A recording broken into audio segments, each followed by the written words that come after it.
Hello friends. जैसा कि आपको पता है कि जेई 2024 की शुरुआत आज से हो चुकी है और शिफ्ट वन शिफ्ट टू के पेपर हो चुके हैं। उनके कुछ मेमोरी बेस्ड क्वेश्चंस हमारे सामने आ गए हैं। मैं पूरा पेपर नहीं लेकिन मैथ्स पे कुछ क्वेश्चंस लेकर के मैं आपके सामने आया हूँ अभी, और इसके बारे में हम आज डिस्कस करेंगे। और एंड में ये भी डिस्कस करेंगे कि ओवरऑल पेपर का रिव्यू क्या कहता है। तो चलिए पहले कुछ क्वेश्चंस देखते हैं जो मैथ्स के, जो शिफ्ट वन शिफ्ट टू में आए हुए। जैसे कि ये एक क्वेश्चन है जो आपका आया है।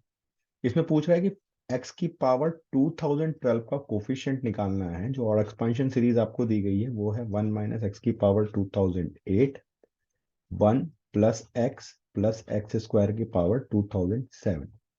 थोड़े आइडेंटिटीज को याद करेंगे इसको। 1 माइनस एक्स की पावर 2007, ठीक है। 1 प्लस एक्स स्क्वायर 2007, और एक 1 माइनस एक्स हमारे पास पावर में बच जाएगा। यहाँ से यहाँ तक आपको दिख रहा है कि ये जो चीज है ये हो गई 1 माइनस एक्स क्यूब की पावर 2007, ठीक है। अब आप ध्यान से देखो कि जब हमें एक्सपांशन निकालना है, 2012 का निकालना है हमें कोफिशिएंट। एक तरीका हमारे पास ये है कि हम इसका जनरल टर्म लें, मल्टीप्लाई करें। दूसरा, थोड़ा सा हम दिमाग लगा लें। यहाँ पे अगर हम ध्यान से देखते हैं तो इस सीरीज को जब हम एक्सपांड करेंगे तो ये हमें मिलेगा 2007 C0 minus 2007 C1 x cube plus 2007 C2 x cube की पावर 2 एंड सो ऑन, ठीक है। यानी कि अगर मुझे x की पावर 2012 चाहिए तो होगा क्या। या तो ये वन यहाँ के किसी x की पावर से मल्टीप्लाई हो और मुझे x की पावर 2012 मिले, या फिर ये x यहाँ पे किसी x की पावर से मल्टीप्लाई हो और मुझे 2012 मिले। यहाँ पे जो x की जनरल पावर मिलेगी वो मिलेगी x की पावर आपको 3 का कुछ भी मल्टीपल, ठीक है ना, राइट। तो 2012 जो है वो 3 के मल्टीपल में है नहीं, ठीक है। तो इसका मतलब ये तो हो नहीं सकता। दूसरा, यहाँ पे आप देखोगे तो अगर x से आप मल्टीप्लाई करते हो तो 1 ऐड होगा तो दूसरा x की पावर मिलेगी 3n+1। तो 2012 जो है वो 3n+1 के मल्टीपल में भी नहीं, ठीक है। अगर हम 2012 को 3 से डिवाइड करते हैं, ठीक है, तो हमारे पास जो रिमाइंडर बचता है वो 2 बचता है। यानी कि 2012 को हम लिख सकते हैं ये 3n+2 की कंडीशन है। तो ना ही वो इस सीरीज में ना ही वो इस सीरीज में, मतलब इस पूरे एक्सपांशन में 2012 की पावर आने वाली है ही नहीं। इसका मतलब इसका कोफिशिएंट क्या हो जाएगा, 0, राइट। तो देखो ये थोड़ा सा कॉमन सेंस से करने से हमारे लिए ये क्वेश्चन जल्दी सॉल्व होते हैं, ठीक है। बजाय कि मैं इसका जनरल टर्म लिखूं, एक्सपांशन करके देखूं, मल्टीप्लाई करूं, ठीक है। तो थोड़ा सा अगर हम लोग बायनोमियल को अगर हमने समझा है अच्छे से, ठीक है, प्रैक्टिस ढंग से करिए। और ये क्वेश्चन एक मॉडरेट लेवल का क्वेश्चन है, बहुत टफ क्वेश्चन नहीं है, ठीक है। आओ आगे देखते हैं। ये एक लिमिट का क्वेश्चन आया हुआ है, ठीक है। लिमिट के क्वेश्चन को सॉल्व करने के लिए एक तरीका तो ये है कि आप यहाँ पे लिमिट पे ध्यान दीजिए। लिमिट x टेंस टू 0 है। जब लिमिट x टेंस टू 0 है तो आप एक बेहतरीन शॉर्टकट को यूज करिए जो हमारे स्टूडेंट को सिखाते हैं कि भाई ये क्वेश्चन मैं डायरेक्ट लिख सकता हूँ। लिमिट x टेंस टू 0 है, ये हो गया 3। अगर x टेंस टू 0 हो तो साइन x को हम लोग x लिख सकते हैं। कॉस x आपका 1 हो जाएगा, ठीक है। लॉग आपका x में कन्वर्ट हो जाएगा। टेन एक्स x होता है तो ये एक्स स्क्वायर हो जाएगा। सिंपल। x टेंस टू 0 की हम बात कर रहे हैं। और आपको ये बोला जा रहा है कि यार ये जो लिमिट है ना ये फाइनाइट लिमिट होनी चाहिए आपकी। तो देखो यहाँ पे आप सिंपल से अगर, मतलब जो हायर टर्म्स हैं वो तो वैसे भी 0 हो रहे हैं, ठीक है। ये टर्म हमें चाहिए नहीं, ये जो ऊपर की टर्म आ गई ये मुझे चाहिए नहीं, क्योंकि इसके डिवाइडेड बाई एक्स स्क्वायर आएगा तो ये नॉट डिफाइंड हो जाएगा। तो नॉट डिफाइंड की कंडीशंस को अवॉइड करने के लिए क्या करना है, मैं सिंपल शॉर्टकट से बता रहा हूँ आपको। तो मतलब यहाँ पे 3 - b आ गया, ठीक है, जो कांस्टेंट टर्म आ गया, माइनस एक्स कॉमन निकाल लेंगे तो a+1 मुझे मिल जाएगा बाई एक्स स्क्वायर। ये टर्म मुझे चाहिए नहीं, ये वैनिश होनी चाहिए, गायब हो जाए यहाँ से, ये हो ही ना। तो वो कब कंडीशन हो सकती है कि भैया जब b की वैल्यू आपकी 3 हो जाए और a की वैल्यू आपकी -1 हो जाए। तो b और a मुझे मिल गए, मुझे निकालना क्या है, 2b - a, मतलब 2 × 3 -1, ये हो जाएगा 7। थोड़ा सा लॉजिक से चलेंगे, थोड़ा सा ये शॉर्टकट कहीं से आया नहीं, ये शॉर्टकट बहुत सिंपल सी चीज है कि हम ना ग्राफ देखते हैं y = x का ग्राफ, ठीक है। साइन x एक्सटेंड्स टू 0 पे और टेन एक्स एक्सटेंड्स टू 0 पे, ये आपको ऑलमोस्ट y = x से सिमिलैरिटी शो करता है, ठीक है। मॉडरेट लेवल क्वेश्चन है, बहुत टफ क्वेश्चन नहीं। जब हम लिमिट के चैप्टर्स की प्रैक्टिस करते हैं तो ऐसे क्वेश्चन तो हम प्रैक्टिस करते ही हैं। ठीक है। कुछ लोग इसमें एल हॉस्पिटल भी यूज करना चाहते हैं, कुछ लोग इसमें सीरीज एक्सपांशन से करते हैं। हमने भी सीरीज एक्सपांशन से ही किया है। नीचे हमें पावर दिख गई कि एक्स स्क्वायर होना है, तो ऊपर उससे मिनिमम की पावर गायब हो जानी चाहिए, वो नहीं होनी चाहिए अगर मुझे फाइनाइट लिमिट करना है तो। सिंपल सा कॉन्सेप्ट है। इसी कॉन्सेप्ट को हम आगे यूज करेंगे। ठीक है।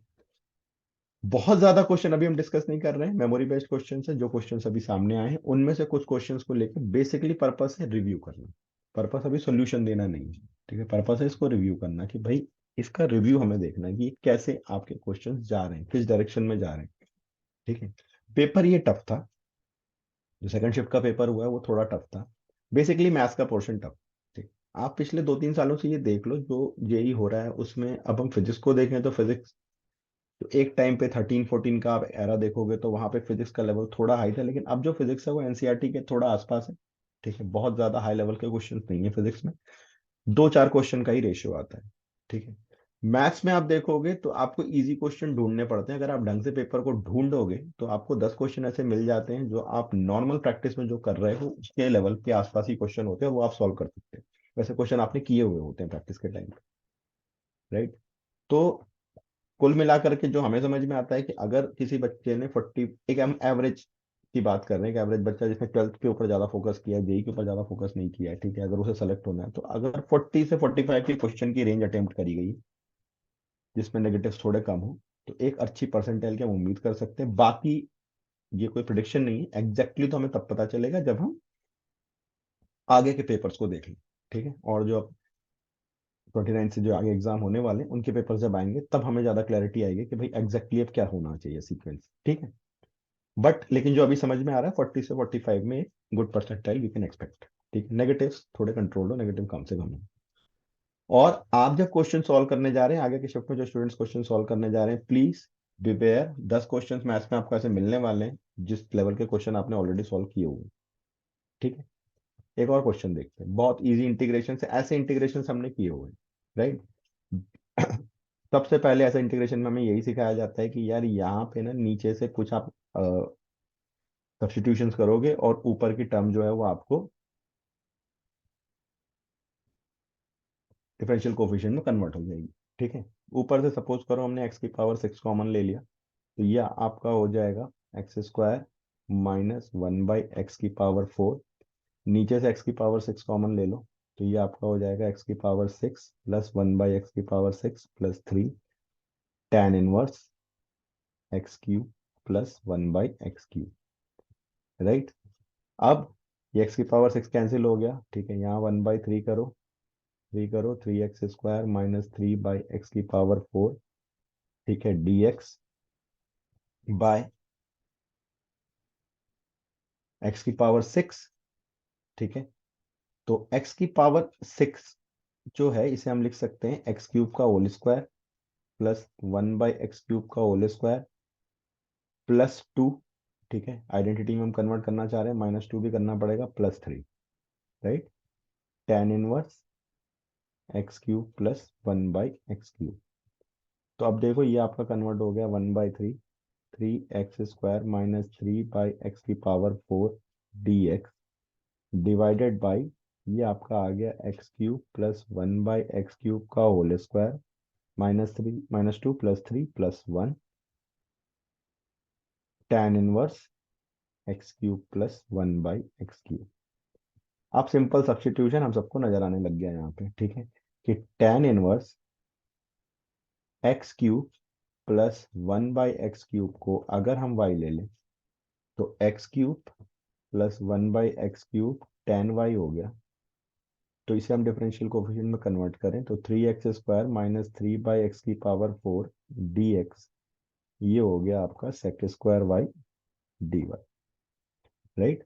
तो ऊपर का जो टर्म है ये 1/3, ये sec² y dy में कन्वर्ट हो गया। नीचे आपका x³ प्लस 1/x³ जो होगा वो tan y, मतलब tan² y मतलब 1 प्लस tan²y, ये भी आपका sec² y में कन्वर्ट हो गया। ठीक है। Into tan inverse x³ by 1/x³, तो ये आपका y था, ये कैंसिल 1/y, तो 1/3 ln of y plus c, तो 1/3 ln ऑफ y की जगह हम लोग क्या रख सकते हैं, आपने जो लिया था tan inverse x cube plus 1/x³ plus c।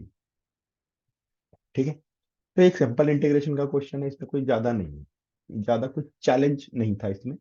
Integration आप जेई की तैयारी कर रहे हैं, इंटीग्रेशन की प्रैक्टिस करिए इस लेवल। इससे टफ इंटीग्रेशन के क्वेश्चन जो थे वो 23 के कई शिफ्ट में आए थे, आगे आने वाले शिफ्ट में क्या आएंगे हमें अभी नहीं पता है। आज का फर्स्ट शिफ्ट है, कुछ क्वेश्चन मेमोरी बेस्ड जस्ट हम आपके लिए लेकर के आए, so that you will be able to understand कि भैया कहाँ तक सिनेरियो जाएगा। ठीक है, और कुछ क्वेश्चन जो हम तक जैसे जैसे आते जा रहे हैं, जिसका हम कंटिन्यूअसली वीडियो बना करके कल भी अपलोड करेंगे, और मैं कल फिजिक्स के लिए भी आपको लेकर कुछ क्वेश्चंस लेकर के आएंगे। फिजिक्स मैंने देखा है, फिजिक्स के क्वेश्चंस जो हैं वो बहुत ही बेसिक लेवल पे क्वेश्चंस आए हैं, एक दो क्वेश्चन को अगर हम छोड़ दें तो काफी बेसिक लेवल एनसीईआरटी के आसपास के क्वेश्चंस आए हैं। ठीक है, तो आप एनसीईआरटी को एक बार रिकैप कर लो, सारे फॉर्मूले को रिकैप कर लो। ठीक है, मैथ्स में भी आप बेसिक्स जो आपने क्वेश्चन प्रैक्टिस करी बस उसे एक बार पलट लो आगे आने वाले शिफ्ट के लिए। ये हमारा इंस्ट्रक्शन है, आप इसे फॉलो करो, डेफिनेटली बहुत अच्छा करके आओगे एग्जाम में। ठीक है, 45 क्वेश्चन जो देखने में समझ में आ रहा है कि would be a good attempt, ठीक है, जिसमें we can expect good percentile. So thank you students, अभी आगे और मिलते हैं अगले शिफ्ट्स में और इस शिफ्ट के भी और क्वेश्चन डिस्कस करने के लिए।